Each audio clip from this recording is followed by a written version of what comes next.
তো হরি ঠাকুর মনে মনে চিন্তা করলেন, আমি এবার লীলা সম্বরণ করব, কারণ আমি তো মহাকালকে আনয়ন করেছি।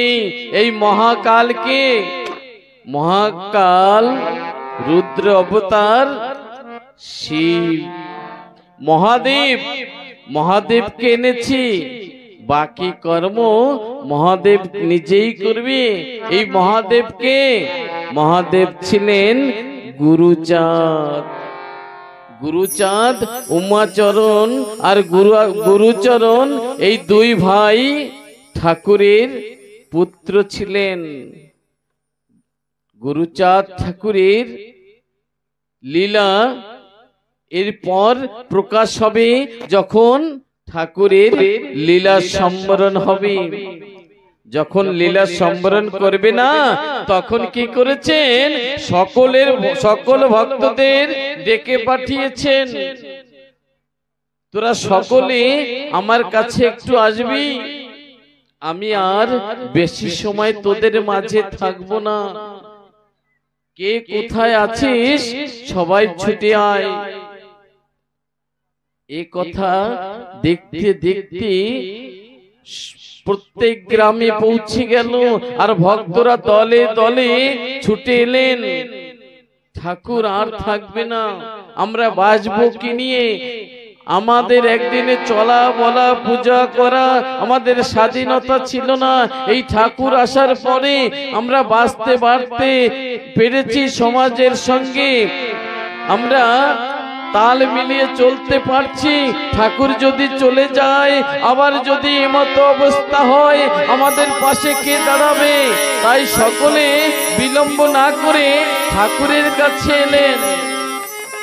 বলছে, ঠাকুর, ওগো ঠাকুর, তুমি আমাদের ছেড়ে যেও না, আমাদের ছেড়ে তুমি যেও না। তুমি যদি চলে যাও, এই ব্রাহ্মণেরা, উচ্চ বর্ণের লোকেরা আবার আমাদের যন্ত্রণা দেবে। সেই যন্ত্রণায় কে আমাদের পাশে দাঁড়াবে? ঠাকুর, তুমি যেও না। বলছে, তোরা ভয় করিস না। ঠাকুর বলছেন, তোরা ভয় করিস না, আমি তোদের পাশে থাকবো। আমি গুরুচাঁদের ভিতরে প্রবেশ করছি, আমি গুরুচাঁদের ভিতরে থাকবো। আমাকে তোরা গুরুচাঁদের ভিতরে দেখতে পাবি। আমি কেন ডেকেছি জানিস? তোরা আমার কাছে শেষবারের মতো যে যা চাওয়ার চেয়ে নে।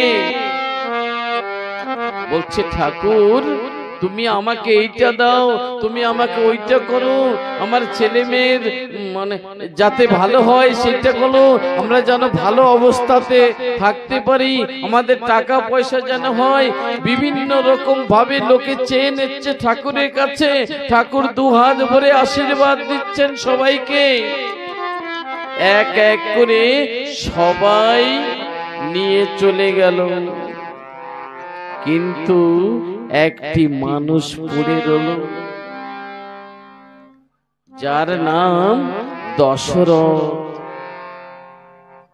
দশরথকে অন্তিমে ঠাকুর ডাকলেন, দশরথ, সবাই তো সবকিছু চেয়ে নিল, তুই কেন বসে আছিস? তুই চা আমার কাছে, তুই আজ আমাকে যা চাইবি, আমার কাছে যা চাইবি আমি তোকে তাই দেব। বলছে, ঠাকুর, আমার তো কিছু লাগবে না, আমি কি চাইবো তোমার কাছে? বলছে, না, এরপরে তো আর তোর সঙ্গে দেখা হবে না, আমার মন তোকে কিছু দিতে চাইছে, তুই চা আমার কাছে, আমি তোকে দিয়ে যাব। বলছে, না ঠাকুর, সবাই তো নিয়ে গেছে অনেক কিছু, আমি দেখলাম শুনলাম, কিন্তু আমার তো কিছু দরকার নেই ঠাকুর। ঠাকুর বলছেন, দশরথ, তুই তো বৈরাগী মানুষ, তুই তো বৈষ্ণব মানুষ, তোকে আমি কি দেব? সারা জীবন গীতা পাঠ করেছিস, সারা জীবন একাদশী পালন করেছিস, সারা জীবন এক অন্ন গ্রহণ করেছিস, সারা জীবন গোবিন্দকে প্রসাদ লাগিয়েছিস, সারা জীবন একা তুই রান্না করে প্রসাদ পেয়েছিস। কি পেলি, কি পেলি দশরথ? তুই হরিনাম কর, তুই হরিনাম কর। আমার কথা নিবি? আমি তোকে একটা খাটনি দিতে চাই, করতে পারবি দশরথ? বলছে হ্যাঁ আমি করব, তুমি যে খাটনি দেবে তাই করব। বলছে আজ হতে তুই কথা বলতে পারবি না, 6 মাস তুই কথা না বলে থাকবি। তুই তো ভিক্ষা করিস তাই না? তুই তো ভিক্ষা করিস, গোবিন্দের সেবা দিস, আমার কথা নিবি? এই 6 মাস কথা না বলে থাকবি, আর গ্রামের ভিতর দিয়ে হেঁটে যাবি, কারোর কাছে ভিক্ষা চাইতে পারবি না। যদি কেউ ডেকে তোকে খেতে দেয় তবে তুই প্রসাদ পাবি, আর যদি কেউ ডেকে তোকে ভিক্ষা দেয় তবে গ্রহণ করিস, না হলে অনাহারে থাকবি। বলছে ঠাকুর আমি তাই করব। এই কথা বলে ঠাকুরকে প্রণাম করে দশরথ তিনি ঠাকুরের আদেশ পালন করার জন্য যাত্রা করলেন। একদিন কেটে গেল, কেউ ভিক্ষা দিচ্ছে না। 2 দিন হয়ে গেছে অনাহারে, কেউ খেতে ডাকছে না। 3 দিন হয়ে গেছে, শরীর আর চলছে না। দিনের শেষাংশে যখন 3-4টের সময় হয়, তখন রোদের প্রখর আরো তীব্র হয়ে যায়। ওই সময় গরমের তাপ সে সইতে পারছে না, এদিকে পেটে ক্ষুধার যন্ত্রণায় চলতে পারছে না। 3 দিন হলো গোবিন্দের ভোগ লাগায়নি, তিনি প্রসাদ পেল না। উচ্চস্বরে হরিনাম করতে পারছে না, কাউকে মনের কথা খুলে বলতে পারছে না। তিনি দেখলেন সম্মুখে এক বিশাল বড় বট বৃক্ষ। ওই বট বৃক্ষের নিচে বসে তিনি ভাবছেন যে এই শীতল ছায় অন্তত একটু বিশ্রাম করি। এই বিশ্রাম করার চিন্তা নিয়ে যখন বসলেন, হঠাৎ তার নিদ্রা এসে গেল। যখন ঘুম এসে গেছে না, তখন তিনি গামছা বিছিয়ে শুয়ে পড়লেন। কাতর অবস্থা, ক্লান্ত হয়ে আছেন, তাই কখন সে ঘুমিয়ে পড়েছে সে নিজেই টের পেল না। ওদিকে ওড়াকান্দিতে হরিচাঁদ ঠাকুর এদিকে ওদিকে শুধু হাঁটাহাঁটি করছে, এক জায়গায় বসতে পারছে না, এক জায়গায় থাকতে পারছে না। মা শান্তি দেবী ডেকে বলছে, ঠাকুর তোমার কি হয়েছে? তুমি একটা জায়গায় বসো। বলছে শান্তি আমি আর বসতে পারছি না, আমার দেহে যেন যন্ত্রণা হয়েছে। শান্তি ডেকে ডেকে বলছেন, ঠাকুর যখন যখন কোনো ভক্ত তোমাকে স্মরণ করে আমি দেখেছি, তখন তোমার এই ভাব হয়ে থাকে। তুমি চিন্তা করে দেখো, হয়তো কোনো ভক্ত তোমাকে স্মরণ করছে। ঠাকুর বলছেন, শান্তি তুমি ঠিক বলেছ। তুমি ওই দিন দেখোনি সবাই এসে আমাকে সব কিছু আমার কাছ থেকে চেয়ে চেয়ে নিয়েছে, একটি ভক্ত আমার কাছে কিছু চাইনি। ওই ভক্ত দশরথ সে অনাহারে 3 দিবস আমার কথা পালন করবার জন্য তিনি অক্লান্ত পরিশ্রম হয়ে গেছে। আজ ক্লান্ত শান্ত হয়ে এক বট বৃক্ষের তলায় তিনি শুয়ে আছে। আমার ভক্তের অনাহার এই যন্ত্রণা কষ্ট কি আমি সইতে পারি শান্তি?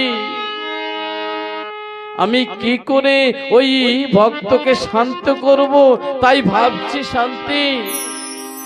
আমি যাব ওই ভক্তর কাছে। শান্তি মা শান্তি দেবী বলছে আমিও যাব ঠাকুর তোমার সঙ্গে। বলছে এইভাবে গেলে হবে না, কিছু তো নিয়ে যেতে হবে। শান্তি মা তিনি তো সকলের মা, তাই তিনি একটা হাড়ি আর কিছু চাউল ডাউল নিয়ে যাত্রা করছেন, ঠাকুরের পিছু পিছু যাত্রা করছেন। ঠাকুর কিছু দূর যাওয়ার পরে বলছেন শান্তি এভাবে গেলে তো হবে না, সবাই আমাকে চিনে ফেলবে, তোমাকেও চিনে নেবে, আমরা এইভাবে যাব না। তাই এক বৃদ্ধ আর বৃদ্ধার বেশ ধরে অন্ধ হয়ে, আজ ঠাকুর অন্ধ হয়ে চলছেন পিছে পিছে, আগে শান্তি মাতা আর হাতে তাদের লাঠি। লাঠির এক পাশ শান্তিমা ধরেছে আর এক পাশ ঠাকুর হরিচাঁদ ধরেছেন। বৃদ্ধা বৃদ্ধ বেশে আজ ভক্তের কাছে পৌঁছাতে চলছেন, যাত্রা করছেন। শান্তিমা বলছেন ঠাকুর আর কত পথ? বলছে এই তো আমরা চলে এসেছি। শান্তি তোমার কষ্ট হচ্ছে জানো? আমার ওই ভক্ত 3 দিবস একভাবে চলেছে, কখনো থামেনি, অপেক্ষায় ছিল কেউ ডেকে হয়তো খেতে দেবে, কেউ ডেকে হয়তো ভিক্ষা দেবে, কিন্তু কেউ দেয়নি। সে বিশ্রাম না নিয়ে শুধু চলেছে। আর তুমি কষ্ট অনুভব করছো। এমনি ভাবে ওই বৃদ্ধ আর বৃদ্ধা দুইজনে ওই গাছতলায় গেলেন। ঠাকুর বলছেন শান্তি আমরা পৌঁছে গেছি। শান্তিমা বলছেন ঠাকুর আমরা তো পৌঁছে গেছি, সেই ভক্তকে তো দেখছি না। বলছে ভক্তকে দেখোনি? ওই পাশে তাকিয়ে দেখো কে শুয়ে আছে না? ওই তো সেই ভক্ত। শান্তিমা ডাকতে যাচ্ছেন, আমি ডাকবো? ঠাকুর বলছেন না না শান্তি তুমি এখন ডেকো না, তুমি এক কাজ করো, কিছু কাঠ জোগাড় করো আর রান্না চাপিয়ে দাও। শান্তিমা আজ ওই গাছের তলে পড়ে থাকা কাঠ জোগাড় করে রান্না চাপিয়ে দিলেন, সিদ্ধ ভাত করলেন। সিদ্ধ ভাত করে বলছে ঠাকুর আমার তো রান্না হয়ে গেছে। বলছে তুমি ওই অদূরে দেখো কদলী গাছ দেখা যায়, ওই কদলী গাছ হতে কদলী পত্র নিয়ে আসো। 3টি কদলী পাতা নিয়ে এলেন। বলছে এইবার ভক্তকে ডাকো। এবার ভক্তকে ডাকছেন, কে তুমি? এইভাবে তুমি শুয়ে আছো কেন? একবার জেগে ওঠো, সন্ধ্যা আগত। ভক্ত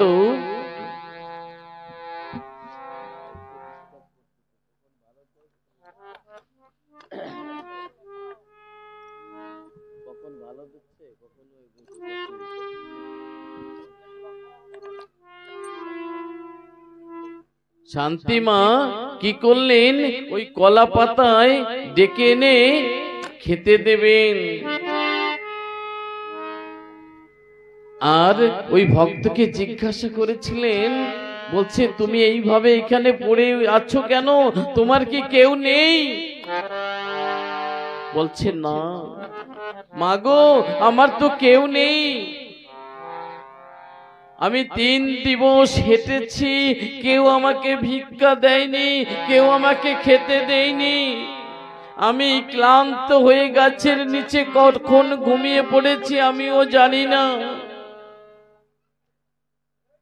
আর শান্তিমা বলছে আমরাও 3 দিবস কিছু খাই না।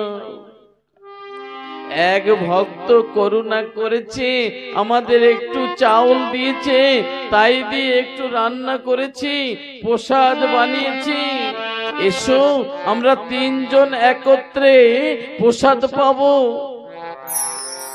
ঠাকুর দশরথ বলছেন, মা তোমরা নিজেরাই খেতে পাও না, আমার প্রতি পথের এক ভিক্ষুক, এক দরিদ্র ব্রাহ্মণ, এক দরিদ্র বৈষ্ণবের প্রতি তোমার এত করুণা?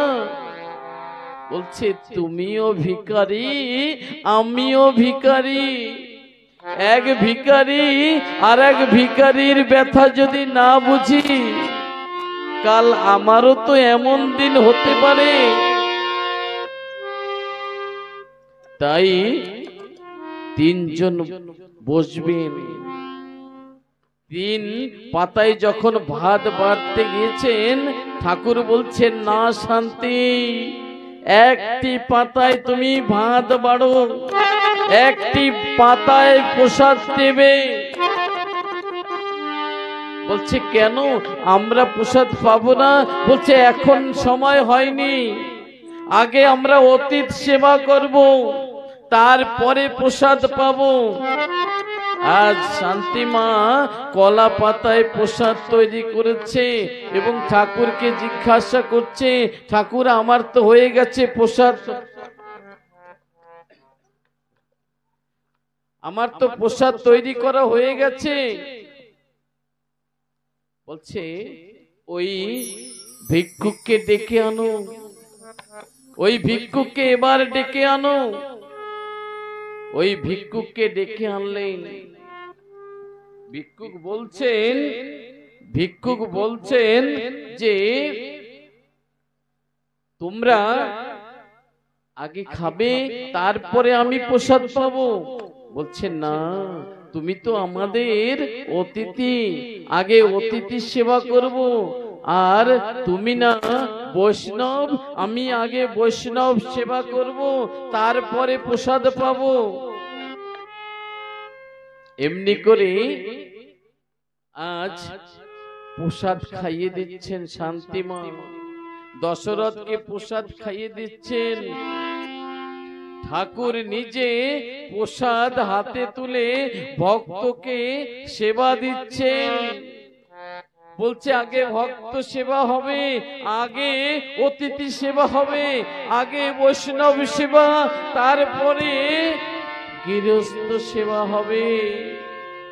তাই ওই বৃদ্ধা ঠাকুর নিজে স্বহস্তে ওই বৈষ্ণবকে খাইয়ে দিচ্ছেন, বৈষ্ণবকে খাইয়ে দিচ্ছেন। আর দশরথ কি করছেন, 2 নয়নের জলে বক্ষ ভাসিয়ে দিয়েছে। আমি এত এত গ্রামে গিয়েছি, কেউ আমাকে ভিক্ষা দেয়নি, কেউ আমাকে খেতে দেয়নি, তোমার এত করুণা, এত দয়া আমার প্রতি। তোমরা নিজে না খেয়ে আমার মতো তোমরা 3 দিবস অনাহারে আছো, আর অনাহারে থেকেও আগে আমার সেবা দিতে চাইছো। তোমাদের মতো মহান ব্যক্তি হয়তো ধরাধামে অন্য আর কেউ নেই। তোমাদের চরণে আমার শত সহস্র কোটি প্রণাম। শান্তিমা বলছেন,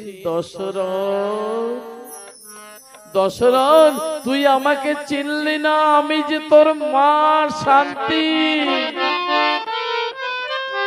তোকে যে খাইয়ে দিচ্ছে যে তোর বাবা হরিচাঁদ, আমরা নিজেই এসেছি তোর কষ্ট না সইতে পেরে। তোর বাপ আমাকে বলেছে আমাদের পরিচয় তোকে না দিতে, কিন্তু সন্তানের ব্যথা আমি না সইতে পেরে, আমি তো মা, তাই বলে ফেলেছি তোর আর ভিক্ষা করতে হবে না। তুই আজ হতে কথা বলবি আর ভক্ত সেবা করবি, ভক্ত সঙ্গে চলিস, কৃষ্ণ নাম করবি। বলছে না, আমি জনম ভরে মালা জপ করেছি, জনম ভরে একাদশী পালন করেছি, গোবিন্দের সেবা দিয়েছি, আমার গোবিন্দ যে এত নিকটে আমি চিনতে পারিনি। হরি বল, হরি বল। আমার গোবিন্দ, আমার গোবিন্দ আমার কাছে, আমার গোবিন্দকে আমি একটু চিনতে পারিনি। আমি আজ তাই দশরথ সব কিছু ফেলে হরিনামে উন্মাদ হয়ে গিয়েছিলেন। ঠাকুরকে বলেছিলেন, ঠাকুর এই ঠাকুর বাড়ি যারা আসে রোগ শোক নিয়ে আসে, তুমি সকল রোগ শোক আমাকে দিয়ে তুমি সুস্থ থাকবে। বলছে, কেন রে দশরথ, তুই সকলের রোগ নিতে চাইছিস? কারোর কর্মফল, কারো কর্মফল কাউকে দেওয়া যায়? আমি তোকে দেব কেমন করে? ঠাকুর তোমাকে কেউ খেতে সময় দিচ্ছে না, বিশ্রাম নিতে সময় দিচ্ছে না, আমি এটা সইতে পারছি না। এই জগৎবাসীর সকলের রোগ শোক ত্রিতাপ যন্ত্রণা যদি আমাকে দাও, আমি তোমাকে বিরক্ত করতে আসবো না, তুমি আরামে বিশ্রাম করবে, তুমি বসে সুস্থ ভাবে একটু খেতে পারবে, তাই তো আমি রোগ চেয়ে নিচ্ছি। এই ভক্ত গুরুচাঁদ ঠাকুর লীলা সম্বরণ করলেন। গুরুচাঁদ ঠাকুর জানেন, আমাদের একটা নাম ছিল, সে নাম চন্ডাল। আমরা চন্ডাল ছিলাম, যারা নিচুকুলে আমরা ছিলাম, এই নিচুকুলের জাতিদের চন্ডাল বলা হতো। কেউ কেউ চাড়াল বলতেন। এই চন্ডাল আর এই চাড়াল নাম কে মোচন করেছিল? দয়াল গুরুচাঁদ। আজ আমাদের কেউ চন্ডাল বলে না, চন্ডাল বলতে সাহস করে না, কেউ কেউ আমাদের আর গাল মন্দ করে না, কারণ গুরুচাঁদ আমাদের পাশে এসেছিলেন। গুরুচাঁদ ঠাকুর এই চন্ডাল গালি মোচন করেছিলেন সিএস মিডের সাহায্য নিয়ে। সিএস মিড তিনি অস্ট্রেলিয়া হতে এসেছিলেন খ্রিস্টান ধর্মে ধর্মিত করতে, ধর্ম অবলম্বন করতে। সেদিন গুরুচাঁদ যদি না থাকতো, আজ আমরা সকলে খ্রিস্টান হয়ে যেতাম। সেদিন গুরুচাঁদ ঠাকুরের করুণায় ওই খ্রিস্টান ধর্ম প্রচারক যিনি ছিলেন, তিনি হরিনামে মত্ত হয়েছিলেন। তিনি তার যিশুকে গুরুচাঁদের ভিতরে দর্শন করেছিলেন এবং শিক্ষার উপরে গুরুচাঁদ ঠাকুর চিন্তা করলেন, যতদিন এই জাতির শিক্ষা উন্নতি না হবে, এই জাতিকে উচ্চ বর্ণের লোক ঠকিয়ে যাবে, যাতে ঠকাতে না পারে যারা দলিত পিষিত দলিত বলে আখ্যায়িত না করতে পারে, এদের উন্নতির জন্য শিক্ষার প্রয়োজন। তিনি শিক্ষার আন্দোলন করে স্কুল করেছিলেন। তখন 218টি স্কুল, গোয়াল ঘরে স্কুল লাগাতেন। যাদের ঘরে গোয়াল ঘর ছিল, গরুর ঘর ছিল, তাদেরকে বলতো রাতে তোমরা গরু বেঁধে রাখবে, সকালে আমাদেরকে দেবে। ওই গোয়াল ঘর পরিষ্কার করে সেখানে শিক্ষার বিদ্যা মন্দির করেছিলেন। এবং সিএস মিড মহাশয়ের সাহায্য নিয়ে উচ্চ মহাবিদ্যালয়ে সেখানে গড়েছিলেন। এখনো আপনারা গেলে দেখতে পাবেন।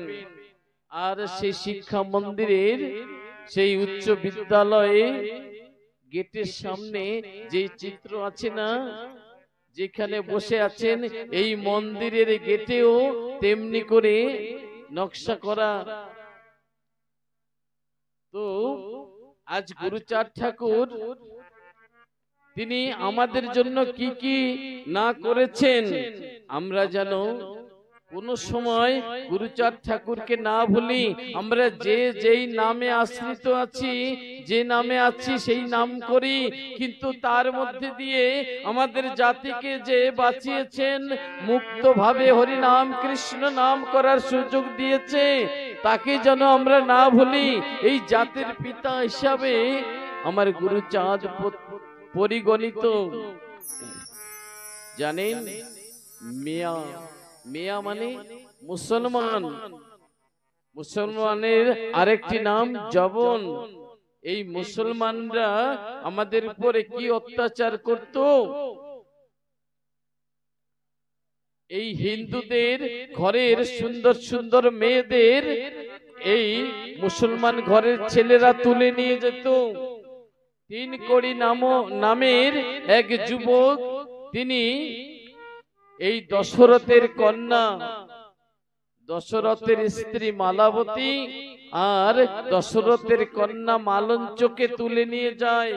নদীর ঘাটে যখন জল আনতে গিয়েছিলেন মালঞ্চ, তখন 3 কোড়ি মিয়া ওই মালঞ্চকে জোর করে নিজের ঘরে নিয়ে গিয়েছিলেন। এবং মুসলমান হিন্দুর মেয়ে নিয়েছিলেন বলে এই সমাজের লোক ওই দশরথকে মারধর করেছেন, দণ্ডিত করেছেন, এক ঘরে করে রেখেছিলেন। দোকানে যেতে পারতেন না, গ্রামে টিউবওয়েলে জল আনতে যেতে পারতেন না, কারোর সঙ্গে কথা বলতে পারতেন না। দশরথ এমনি করে নির্যাতিত হয়েছিলেন। তিনি কি জেনে শুনে মুসলমানের ঘরে পাঠিয়েছিলেন কন্যা? না, মুসলমানের জোর করে তার কন্যাকে রাস্তা থেকে উঠিয়ে নিয়েছিলেন। তবে এই দশরথ কেন নির্যাতিত হচ্ছে, এই নালিশ নিয়ে দশরথ গুরুচাঁদ ঠাকুরের কাছে গিয়েছিলেন। গুরুচাঁদ ঠাকুরের কাছে গিয়ে বলছেন, ঠাকুর, আমি কি অপরাধ করেছি? আমি সমাজের কাছ থেকে আমি নির্যাতিত হচ্ছি, দণ্ডিত হচ্ছি। কেন গুরুচাঁদ, আমি কি অন্যায় করেছি? আমার মেয়ে মুসলমানের ঘরে গেছে বলে। আজ ঠাকুর বলছে, দশরথ, ওরে দশরথ, তুই ঘরে ফিরে যা, তুই ঘরে ফিরে যা। আজ হতে ওই মেয়ে তোর নয়, ওই মেয়ের সকল দায়ভার আমি গ্রহণ করলাম। গুরুচাঁদ তার নিজের কন্যা হিসাবে গ্রহণ করে নিলেন মালঞ্চকে, আর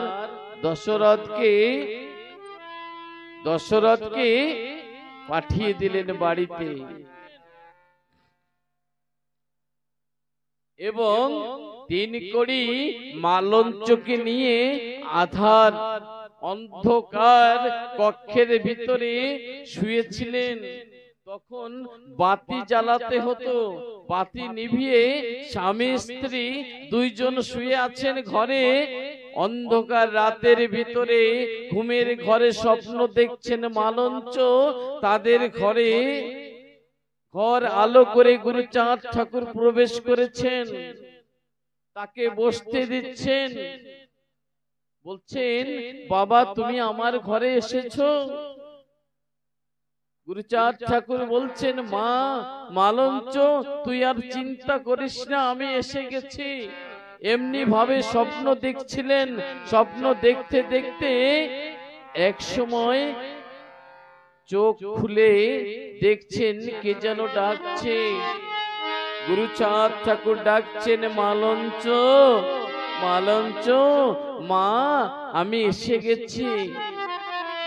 চোখ মেলে দেখছেন গুরুচাঁদ সম্মুখে।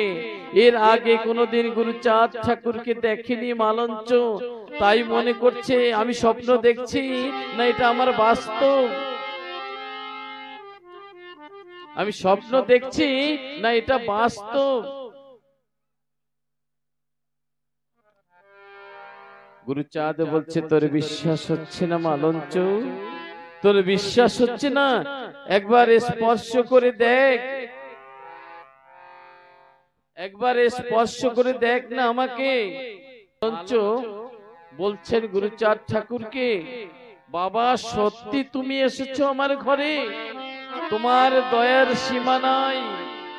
বলছে মা আমি প্রথমবার তোর বাড়িতে এলাম, তুই আমাকে খেতে দেবি না, খেতে দিবি না?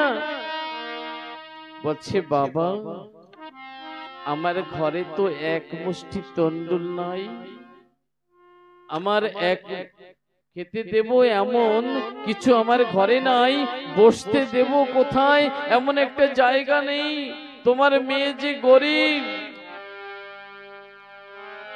বলছে মা মালঞ্চ আমাকে কিছু দিতে হবে না খেতে, মনের অজান্তে সকলের অজান্তে তুই যেই গানটি গেয়ে থাকিস সেই গানটি শুনিয়ে দে না।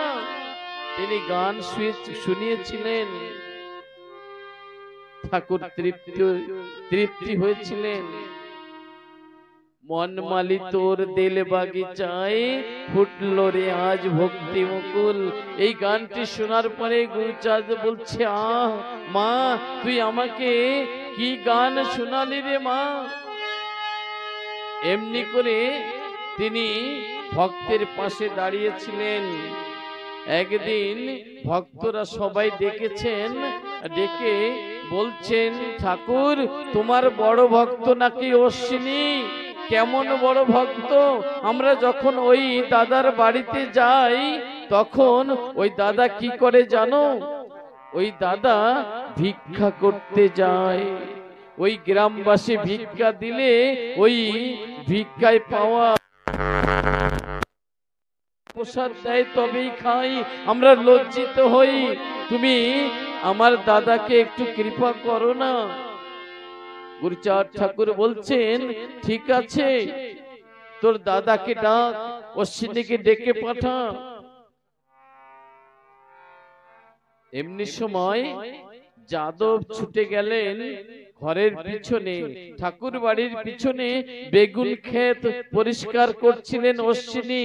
ডেকে ডেকে বলছেন যাদব দাদা তোমাকে ঠাকুর তলব করেছে। বলে ঠাকুর তলব করেছেন? ঠিক আছে তবে চল ভাই, এমন দিন পাই কি না পাই ঠাকুরের সঙ্গে একটু দেখা করে আসি। বলছে তুমি জানো দাদা কেন ডেকেছে? আজ না ঠাকুর তোমাকে কিছু দিতে চাইছে, তুমি মনের মতো চেয়ে নিও। বলছে হ্যাঁ রে ভাই এত সুন্দর সুযোগ কি ছাড়া যায়? আজ আমি মনের সুখে মন ভরে চেয়ে নেব যাতে আমার আর কোনো অভাব না থাকে। ঠাকুরের সম্মুখে গিয়ে প্রণাম করছেন, প্রণাম করে বলছেন ঠাকুর ঠাকুর তুমি আমাকে ডেকেছো? বলছে হ্যাঁ রে অশ্বিনী, আমি নাকি তোকে কোনোদিন কিছু দেইনি? তোর এই ভাইয়েরা সবাই এসে আমার কাছে নালিশ করছে, আজ চেয়ে নে আমার কাছে, আজ আমি তোকে কিছু দিতে চাই। বলছে ঠাকুর, তোমার কাছে চাওয়ার মতো আমার কিছু নাই, তুমি তো না চাইতে সকল ধনের ধনী করে রেখেছো, আমি তোমার কাছে কি চাইবো? না অশ্বিনী, তোর এই ভাইয়েরা আমার কাছে এসে নালিশ করেছে, আজ যদি তোকে কিছু না দিতে পারি তোর ভাইয়েরা আর কোনোদিন আমাকে মানবে না। তুই চেয়ে নে অশ্বিনী, আমার কাছে কিছু চেয়ে নে। অশ্বিনী বলছে ঠাকুর, ওগো ঠাকুর, তোমার দয়ার সীমা নাই, তোমার এই দিনহীন কাঙাল অশ্বিনীকে তুমি দিতে চাইছো, যদি দিতেই হয় তুমি আমাকে আশীর্বাদ করো। আর বার যখন এই আমার ভাইয়েরা আমার ঘরে যাবে আর আমি ভিক্ষার ধামাটি নিয়ে গ্রামের ভিতরে যাব ভিক্ষা করতে, সেদিন এই গ্রামবাসীগণ আমাকে ভিক্ষা না দিয়ে জানো ওই গ্রাম থেকে তাড়িয়ে দেয়, তুমি আমাকে এই আশীর্বাদ করো। হরি বল। কেমন চাওয়া চাইলেন? এই অশ্বিনী ছিলেন দিনহীন কাঙ্গাল।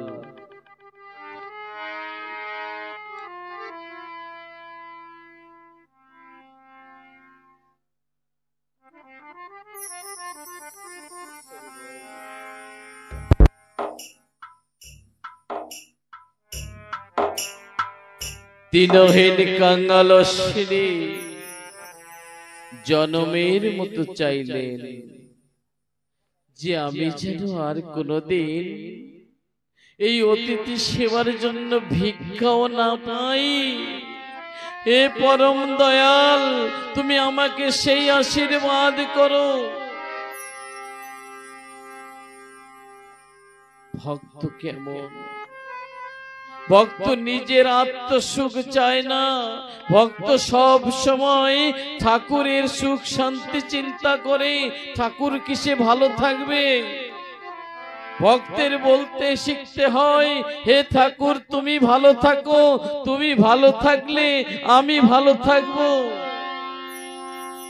দিন দরিদ্র কাঙাল ছিল ওই অশ্বিনী। এমনি করে গুরুচাঁদ অনেক লীলা করেছেন। শেষের দিনে গুরুচাঁদ বলছে অশ্বিনী, আমি মনে হয় আর থাকবো না। অশ্বিনী এতটাই ভালোবেসেছিলেন গুরুচাঁদ ঠাকুরকে, বলছে ঠাকুর, ওগো ঠাকুর, তুমি আমাকে রেখে চলে যাবে, আমি কি নিয়ে বাঁচবো? আমি কি তোমাকে আর দেখতে পারবো না? সে সময় তিনি গান বেঁধেছিলেন, এই দেখা তো শেষ দেখা ভাই, বালাই লই যাই, দেখা হলো কত শত, দেখা হয় না মনের মতো, আর আদা আমায় কাঁদাবে কত, জন্মের মতো বিদায় হতে চাই।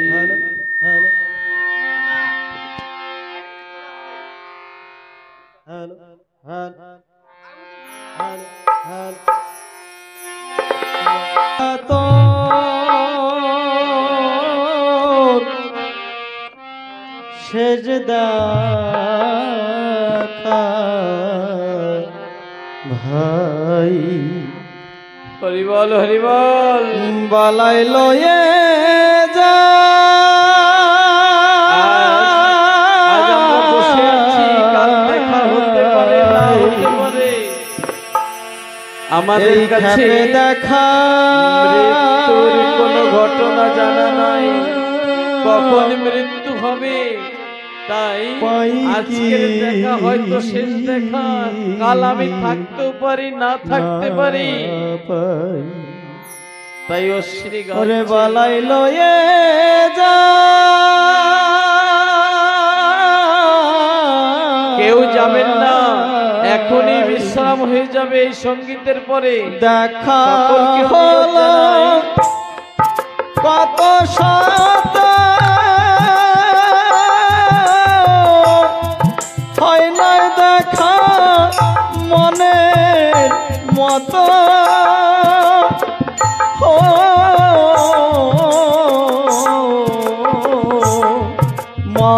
দুঃখ বলবো কত, জন্মের মতো বিদায় হতে চাই। মনের দুঃখ বলবো কত, জন্মের মতো বিদায় হতে চাই। এই দেখা তো শেষ দেখা ভাই।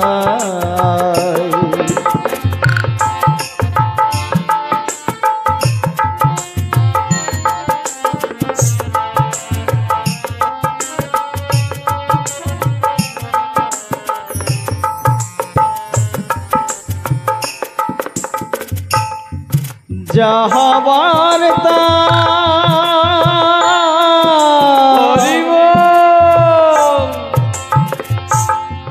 হয়ে গেল,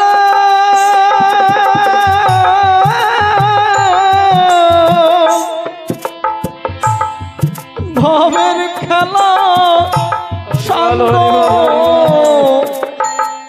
হলো।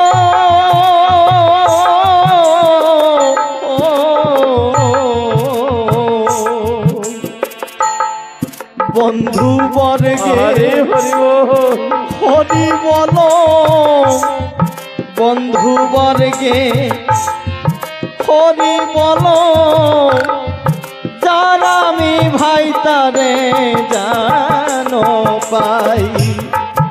এই দেখা তোর শেষ দেখা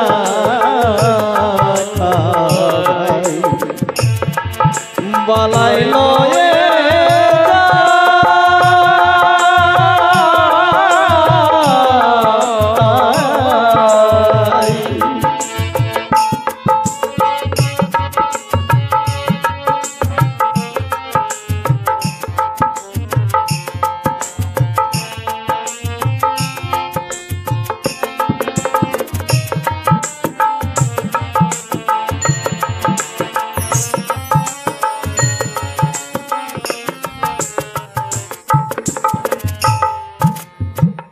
আশীর্বাদ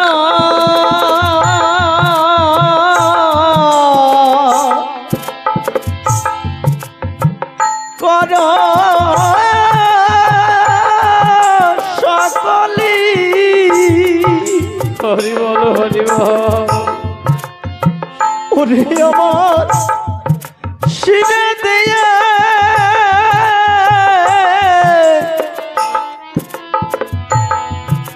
পদধূলি,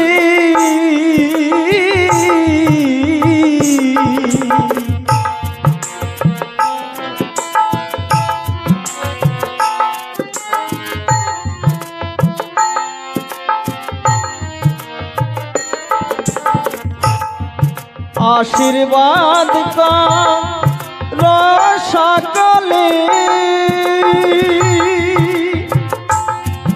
আমার শিরে দিয়ে পদধূলি।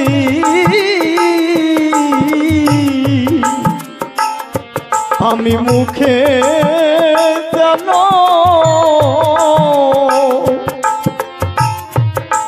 হরি বলি, হরি বল হরি বল।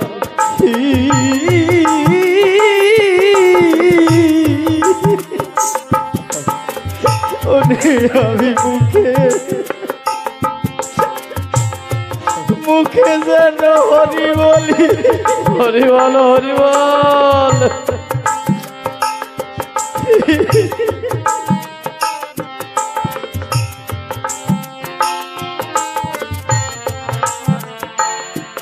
আমি মুখে যেন হরি বলি, যেন সাধু সঙ্গে বেড়াই। এ দেখা শেষ দেখা ভাই। বালাই লয়ে যা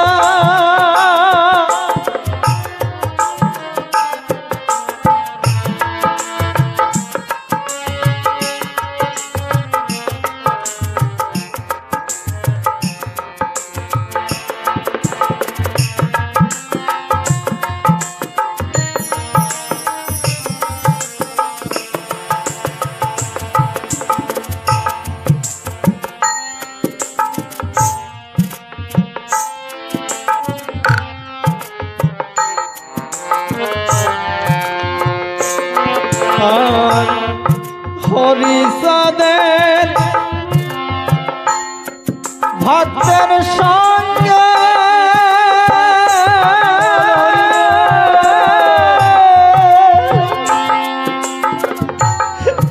ছিলাম আমি পরম রঙে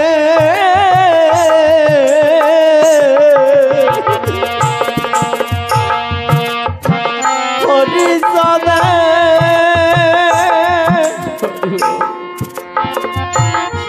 ভক্তের সঙ্গে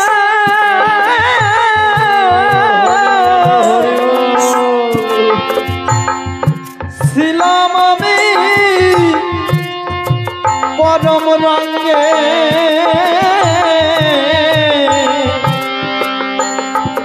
কর্মদোষে ঘোর তরণে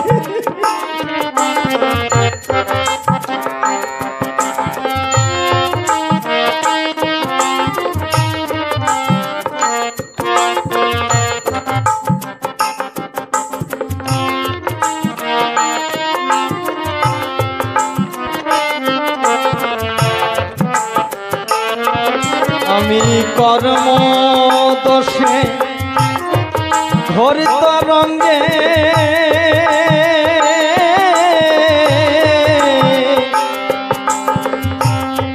ডুবে মরলেম কুল নারে পাই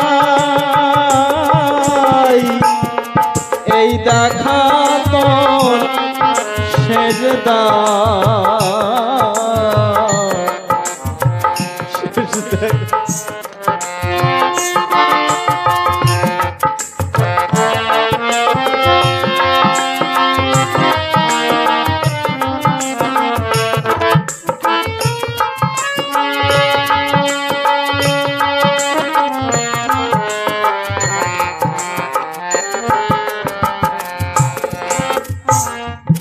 তারক সাতাই বলছে ডাকে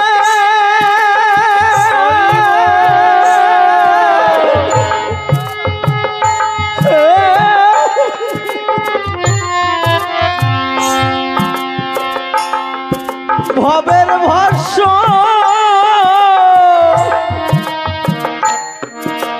অঙ্গে মেখে তারক সাতাই বলছে ডাকে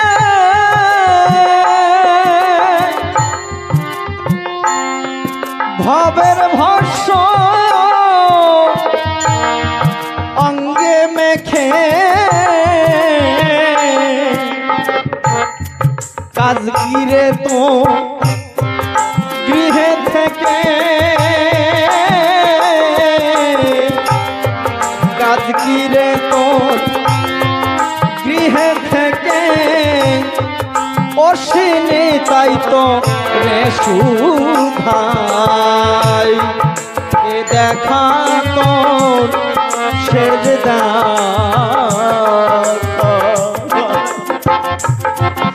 বালাই লয়ে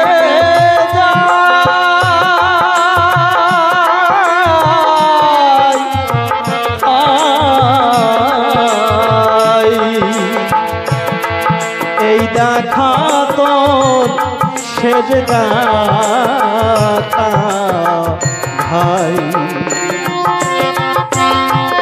এই খাপে দেখা হয় কি না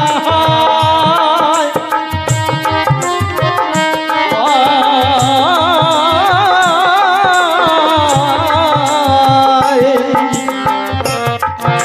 এই খাপে দেখা হয় কি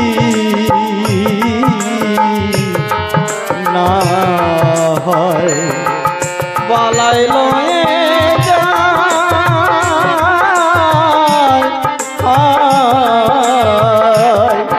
এই দেখা তোর শেষ দেখা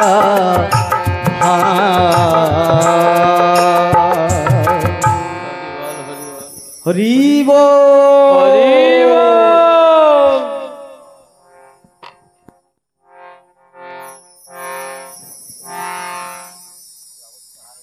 যাই হোক, আজ শ্রী শ্রী হরি লীলামৃতের শ্রী শ্রী হরি লীলামৃত কথার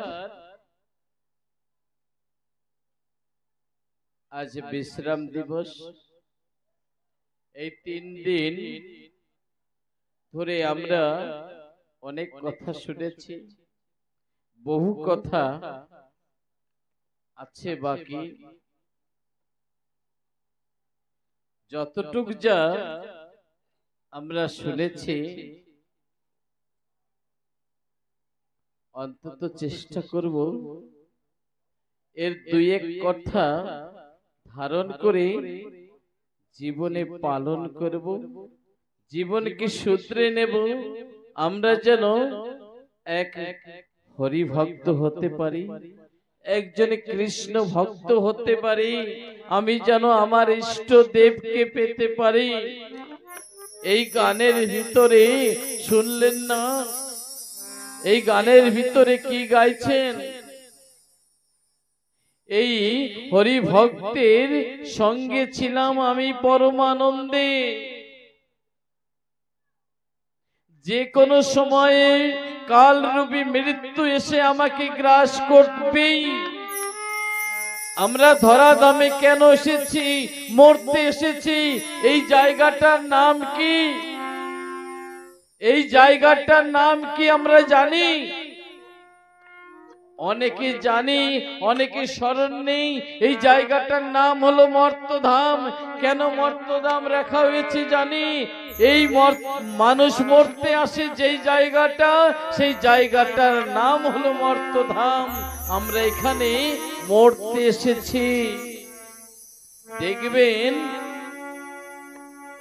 যখন ওই পোকা ওঠে না বর্ষার প্রারম্ভে, ওই লাইট দেখলে সেখানে ছুটে যায়, আর সেখানে যাওয়ার পর তারা আর বেঁচে ফেরে না। এই মানুষও তেমনি। মায়ের গর্ভ হতে যখন ভূমিষ্ঠ হয়, এই দুনিয়ার আলোক পাওয়ার পরে এই মানুষ মনে করে আমি জীবনে সব পেয়েছি, কিন্তু সে যে মরতে এসেছে এই মানুষ সে চিন্তা করে না একটু পরেই আমাদের মৃত্যু হবে। কে বেঁচে থাকবে? কেউ না, সকলের মরতে হবে। মৃত্যু কবে হবে জানি না। জীবন কি? জীবন আমার জন্ম আর মৃত্যুর মাঝে যেই সময়টুক পেয়েছি সেটা হচ্ছে জীবন। এই জীবন কালে কিছু ভালো ভালো কর্ম করে ভালো ভালো ফল নিয়ে যেতে হবে। কার জন্য? আমার পিতার জন্য। তুমি এখন যাকে পিতা বলছো, এমন পিতা 84 লক্ষ বার পেয়েছো, কিন্তু তোমার আসল পিতা সে তো সকলের পিতা, সে তো বিশ্ব পিতা পরমেশ্বর, যাকে ভগবান মনে করি। তিনি আমাদের সৃষ্টি করেছেন, তার কাছে আমাদের সকলের একদিন না একদিন যেতে হবে। ম দিয়ে মা হয়, ম দিয়ে মাটি হয়, ম দিয়ে মৃত্যু হয়, ম দিয়ে মুক্তি হয়। তো আমরা মৃত্যুর পর যেন মুক্তি পাই। আর যদি মুক্তি পেতে হয় না, এই হরি নাম কৃষ্ণ নামে মেতে থাকতে হবে। পাগলদের কথা শুনেছেন, বৈষ্ণবদের কথা শুনেছেন, ঠাকুরের লীলা কথা শুনেছেন, হরি নাম কৃষ্ণ নাম করলে কি হয় শুনেছেন। তবে যদি বুঝে থাকেন জীবনে কিছু ভুল করেছি, সূত্রে নিয়ে নিজের পথ সুগম করে নেন, হরি নাম সার করেন। শেষের দিনে এই হরি সম্বল, এই হরি নাম সম্বল ছাড়া আর কিছু নাই, সব ফেলে রেখে যাবেন।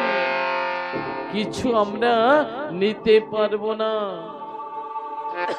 কিছু আমরা নিতে পারবো না।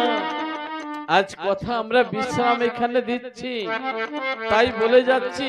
জানি না আবার বলার শোনার মোকা পাই কি না পাই। যদি বল হরি বল, জয় হরি বল, হরি বল। সবাই মিলে আরতি করি। ও বলো জয় জয় শ্রী হরি। লীলামৃতের আরতি করি। ও এবার হরি বলে, ও এবার হরি বলে বাহু তুলে নাচলে সব নর নারী। এবার বাহু তুলে, ও এবার হরি বলে বাহু তুলে নাচ সব নর নারী। নীলামৃতের আরতি করি। হরি নীলামৃতের আরতি করি।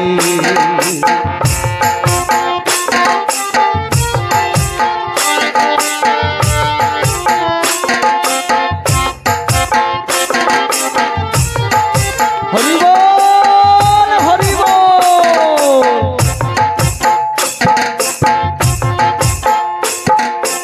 মানুষ কুসুম সবে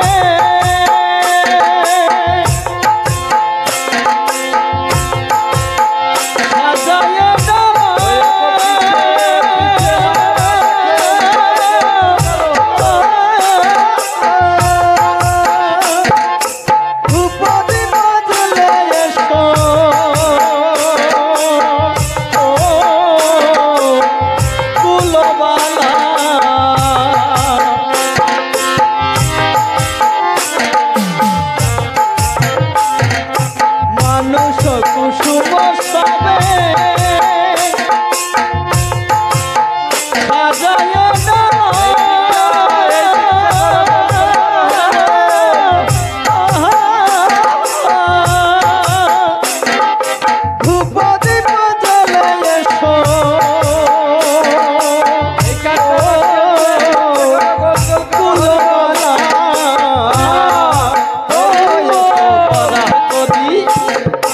করা করি শান্তি হরি পাবে গুরুর শ্রীচরণ।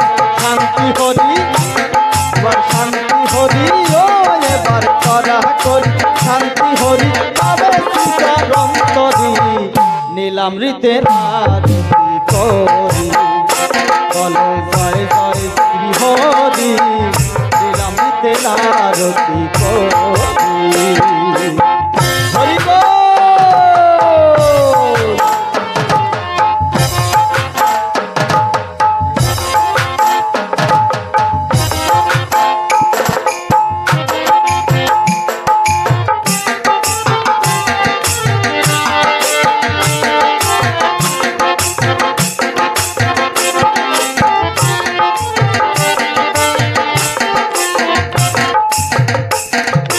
ঢোল বাজে করতাল বাজে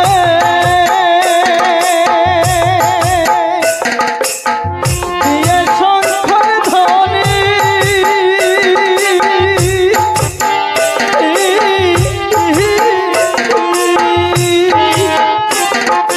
কিবা পুরুষ কিবা নারী মাতা লয়া বলি।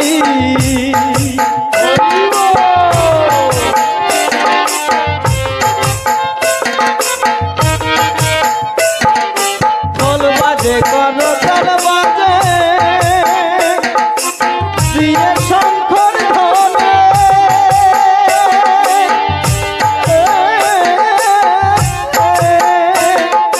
কিবা পুরুষ কিবা নারী মাতা লয়া বলি। ও এবার জয় হরি বল, হরি বল, জয় হরি বল, হরি বল মেতেছে জগৎ ভরি। জয় হরি বল, এবার জয় হরি বল, হরি বল মেতেছে জগৎ ভরি। লীলামৃতের আরতি করি। বলো জয় হরি শ্রী হরি। লীলামৃতের লীলামৃতে আরতি করি বলো জয় হরি হরি লীলামৃতে আরতি করি হরি বল।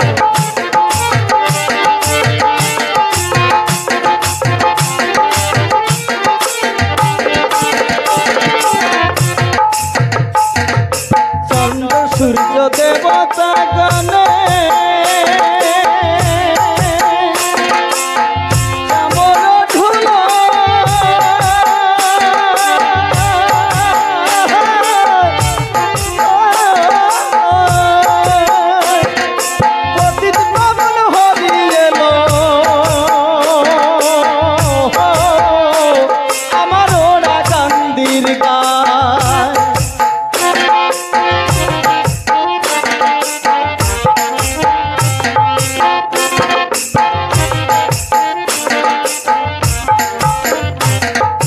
চন্দ্র সূর্য দেবতা গানে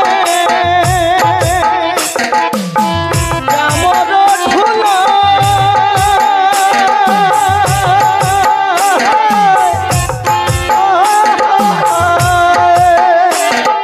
পতিত পাবন হরি এলো আমার ওরা কান্দির গায়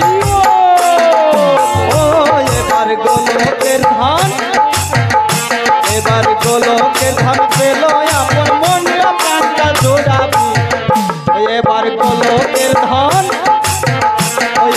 গোলকের ধান পেল আপন মনটা প্রাণটা জোড়াবি লীলামৃতের আরতি করি বলো জয় জয় শ্রী হরি লীলামৃতের আরতি করি জয় হরি শ্রী হরি লীলামৃতে আরতি করি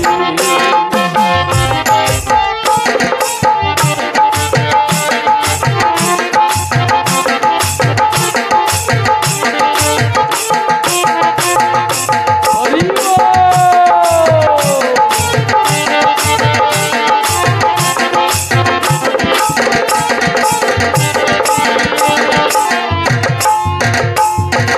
গোলক তারক মহানন্দ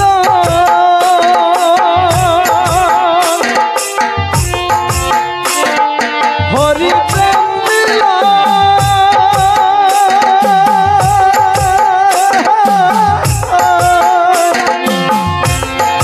কলি জীবে উদ্ধারিতে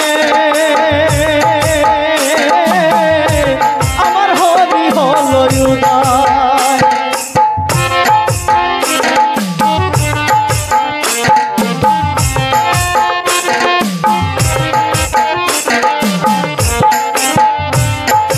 গোলক তারক মহানন্দ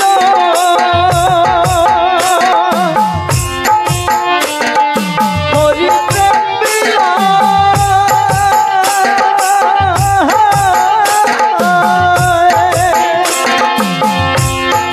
কলি জীব ধারিতে আমার হরি হল উদয়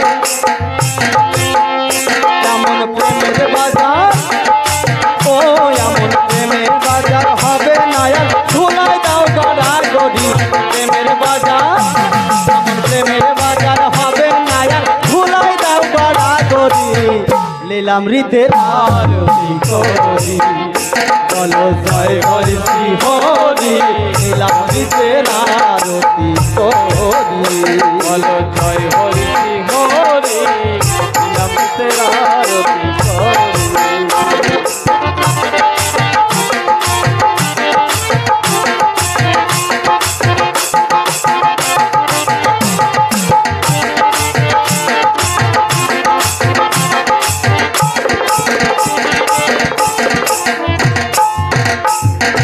হরির ধ্বনি উলুর ধ্বনি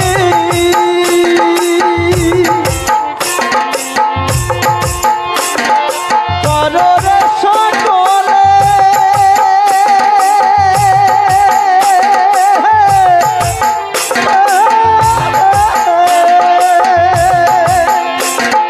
শ্রী হরি আরতি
তুলে বলো রে হরি হরি লীলামৃতের আরতি করি বলো জয় জয় শ্রী হরি লীলামৃতের আরতি করি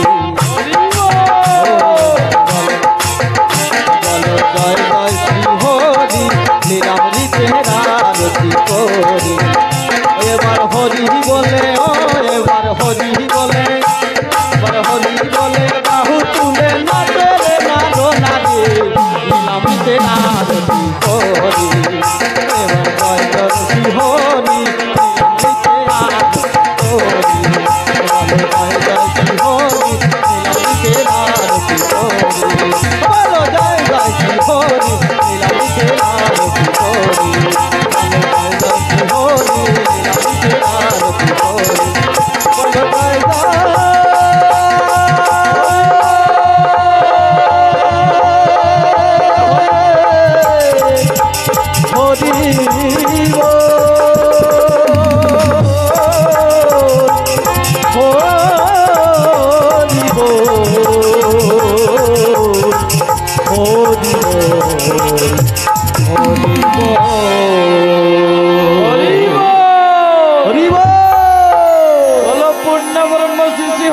ঠাকুর কি জয় শান্তি